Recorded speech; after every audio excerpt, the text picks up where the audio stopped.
High, এটা হলো daisy ফুলের গাছ।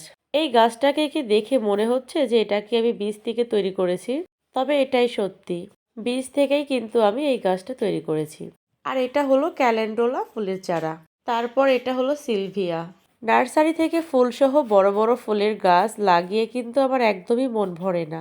বীজ থেকে চারা তৈরি করে বা একদম রেণু চারা কিনে তাদেরকে নিজ হাতে যত্ন করে বড় করে তোলার পর সেই গাছ থেকে ফুল দেখার আনন্দ আমার থেকে অনেক বেশি মনে হয়। এখানে যে সকল চারাগুলো দেখছেন এগুলো সবগুলোই কিন্তু একদমই ছোট ছোট রেণু চারা আমাকে গিফট করেছিল।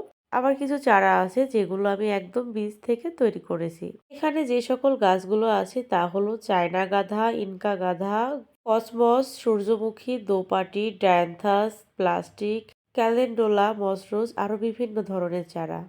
এই যে এই গাঁদা গাছগুলো কিন্তু আমি নার্সারি থেকে একদমই রেণু চারা নিয়ে এসেছিলাম। আর এই দেশি রক্তগাঁদার চারাটা আমি কাটিং থেকে তৈরি করেছি। দেন এই দোপাটিগুলো আমি বীজ থেকে তৈরি করেছি।